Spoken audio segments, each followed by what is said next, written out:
All I can say is wow. Here is a beautiful new ADA shower that we've built for a client over here in Trails of Katy. This is gorgeous. We combined a classic subway looking tile for the wall surrounds with a hexagonal tile for the floor, some granite pieces for the ledge front and top, and a gorgeous pencil tile on the edge at the top and the sides. In the very front, we've got a ramp here. The ramp is about 10 inches long, and it allows for a gentle slope so they can enter the shower easily in the wheelchair. And you can see as soon as you enter, the slope goes back down there to the drain. This is the kind of work that we do here, folks.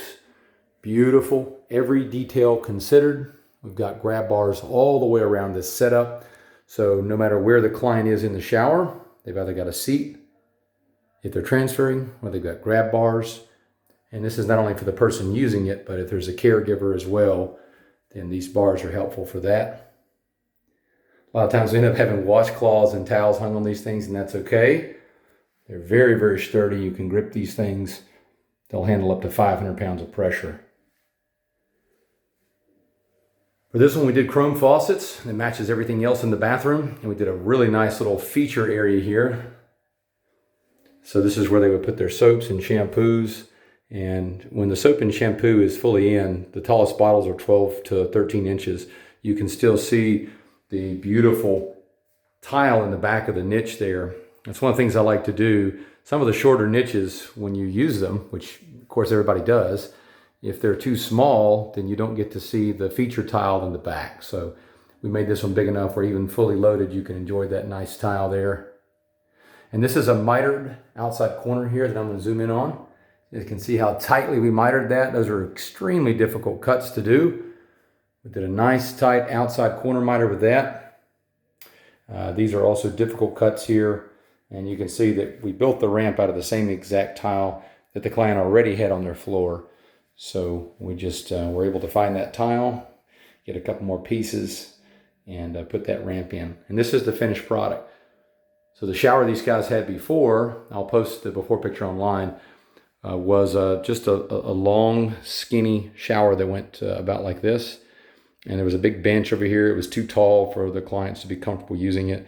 And so what we did was we made a very, very wide access ramp here so that anybody can get in with ease. But several grab bars.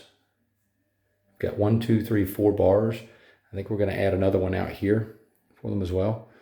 And so there's plenty of room to grab hold of things. There's also a hand shower over here and a separate hand shower here that's on a shower arm diverter. It's a really popular way to allow people to have access to both a regular fixed head and a handheld without plumbing in a separate diverter valve.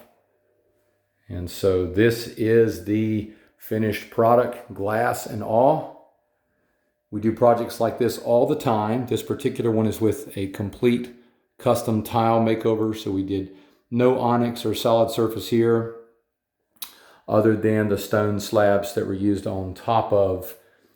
We used the black granite there for the top of the pony wall and the front here, just because edging the subway tiles there for those corners was going to be pretty tricky, and I didn't think we could make that look as good as we wanted without using solid pieces. So other than that, it's all custom tile. It's waterproof correctly. They're going to clean this with 50-50 mixture of warm water and Dawn dish soap. It's porcelain and ceramic, so we're not talking natural stone here other than, again, the granite. And beautiful thing with this little seat here, just a little aside, this guy will fold up. So it's a 500-pound capacity MTI seat, and you can see it's mounted to the wall. It folds right up just like this when not in use. It is natural teak. It's one of the nicest, actually it's the nicest teak seat I've ever put in. We've done one of these for another client a few years back. You do have to protect the teak, so you want to use something that will allow it to keep that gorgeous dark wood finish. So a little protectant applied, I think a couple times in the beginning, and then every 6 months to a year, we'll keep that from getting really badly worn out. But it is a natural wood product, and really everything else is low maintenance. We use a grout that doesn't require sealing. It's virtually stain proof. The other element, of course, it's natural stone, will be those pencil tiles They're a limestone, but they're on the very exterior of the shower. And so they really shouldn't get wet very much at all. And the ones around the niche there can easily be sealed and wiped out and clean. This took us, we did some other work for these clients as well, including widening a door and some other tile work. So the whole project took us 3.5 weeks, I think, including the glass. Maybe a couple days longer. Glass generally a week and a half, 2 weeks after it's measured, it's ready to go in. But these guys are ecstatic. And this is a gorgeous, gorgeous and functional product.